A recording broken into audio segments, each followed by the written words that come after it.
आप बैठिए। ऐसे नहीं चलेगा माननीय सदस्य, मैंने सबको मौका दिया, प्लीज बैठिए आप। नो, बैठिए। माननीय गृह मंत्री जी बोलेंगे। मान्यवर, माननीय सदस्य ने जो पॉइंट ऑफ ऑर्डर उठाया है, मैं इसके हार्द को सदन के सामने रखना चाहता हूं। भारत सरकार की कैबिनेट ने इस बारे में एक बिल अप्रूव कर सदन के सामने रखा। आपके द्वारा ये बिल जॉइंट पार्लियामेंट्री कमेटी को दिया गया, जिसका विपक्ष का भी बड़ा आग्रह था। कमेटी ने इस पर सुविचारित रूप से अपना मत प्रकट किया। वो जो मत प्रकट हुआ, वो मत फिर से कैबिनेट के सामने गया। कमेटी के जो सुझाव थे, ये भारत सरकार की कैबिनेट ने स्वीकार किए और अमेंडमेंट के रूप में किरण रिजिजू जी लेकर आए। ये तभी होता है जब ये ऑफिशियल अमेंडमेंट कैबिनेट की अनुमोदन के बगैर आता है। मान्यवर, मैं नहीं मानता इसमें कोई पॉइंट ऑफ ऑर्डर है, और आपका ही आग्रह था कि कमेटी जॉइंट पार्लियामेंट्री कमेटी बने। अगर कमेटी ने कोई बदलाव ही नहीं करने हैं तो ये कांग्रेस जैसी कमेटियां नहीं, हमारी लोकतांत्रिक कमेटी है मान्यवर, जो दिमाग चलाती है। कांग्रेस के जमाने में कमेटियां होती थी जो थप्पा लगाती थी। हमारी कमेटी चर्चा करती है, चर्चा के आधार पर विचार करती है और परिवर्तन करती है। अगर परिवर्तन को स्वीकार ही नहीं करना है तो कमेटी काहे को लिए है भाई?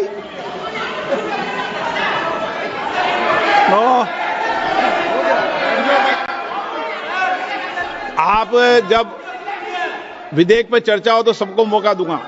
अभी 0 ओवर पर मानने के मैं इस पर अपनी व्यवस्था देता हूं। माननीय सदस्यगण श्री एन.के. प्रेमचंद्रन जी ने जो प्रश्न उठाया है, वक्फ संशोधन विधेयक 2025 पर संयुक्त समिति में विधेयक कुछ खंड जोड़ दिए गए जो विधेयक के दायरे से बाहर हैं।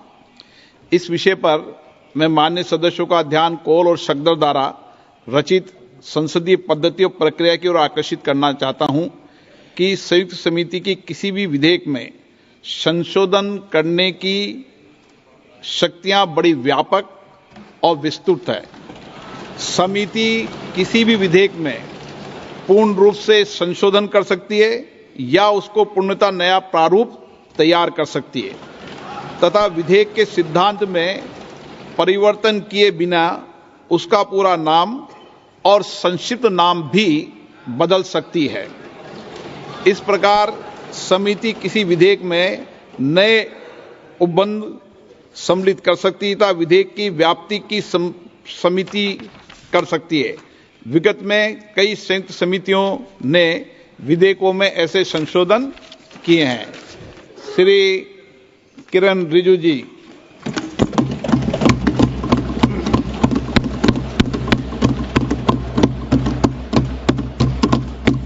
Honorable Speaker, sir, I rise to move the motion for consideration of the Waqf Amendment Bill 2025 and Mussalman Waqf Repeal Bill 2024. अध्यक्ष महोदय जी, आपने जो रूलिंग दिया है, जेपीसी के बारे में जिक्र किया है, उसी के साथ साथ जुड़ते हुए एक मिनट किरण जी, एक मिनट श्री सौगत राय जी संशोधन संख्या 108 को प्रस्तुत करें। आप बोल रहे थे ना?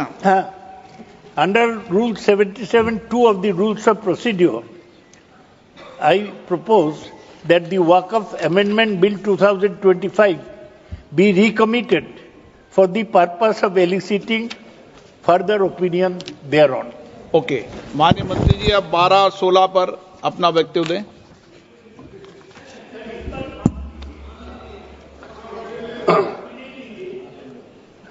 आपका जो जब मैं ओपनिंग करूंगा उसका भी जवाब आएगा और बाकी अमेंडमेंट तो आखिरी में आता ही है।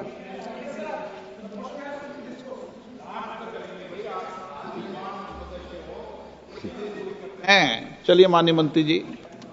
माननीय अध्यक्ष महोदय, हम सबको बहुत डिटेल में जाने का भी आवश्यकता नहीं है। कमेटी के बारे में उसका जिक्र काफी हो चुके हैं, लेकिन मैं इतना कहना चाहता हूं कि जो कमेटी इस बार दोनों सदन लोकसभा राज्यसभा मिला करके ज्वाइंट कमेटी में वक्फ अमेंडमेंट बिल पे जो चर्चा हुई है, आज तक भारत के संसदीय इतिहास में इतना व्यापक रूप से चर्चा, कंसल्टेशन और समय कभी नहीं दिया है।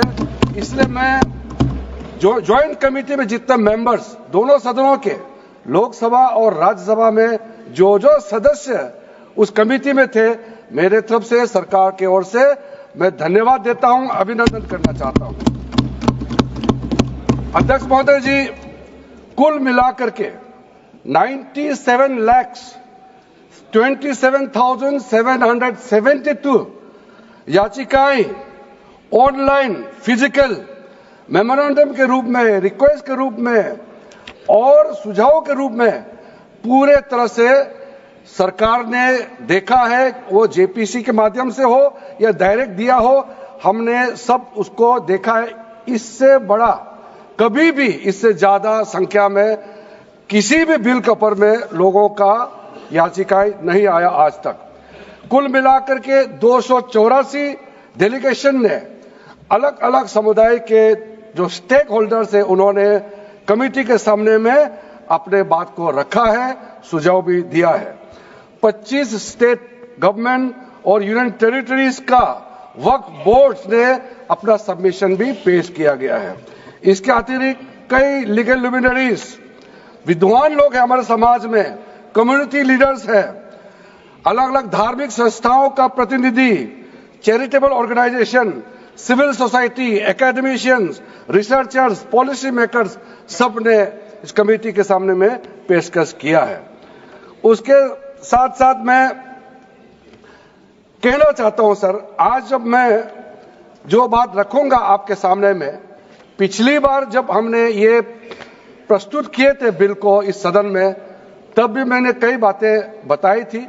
आज मैं उसको नहीं दोहराते हुए कुछ बातें मैं जोड़ूंगा और मुझे अपना बात रखने के बाद सिर्फ उम्मीद ही नहीं, पूरा यकीन है कि जो लोग इस बिल को विरोध कर रहे थे, वो हृदय में भी बदलाव होगा। पॉजिटिव सोच के साथ इस बिल में सब समर्थन करेंगे, ये मैं विश्वास के साथ आप आगे अपना बात रखना चाहता हूं। क्योंकि मैं पॉजिटिव नोट से बात रखना चाहता हूं, तो इसलिए एक मेरे जो मन की बात है मैं कहना चाहता हूं, तो इससे अच्छा संदेश जाए। किसी के बात कोई, अध्यक्ष महोदय, किसी की बात कोई बदगुमान ना समझे, इस जमीन का दर्द कभी आसमान ना समझेगा।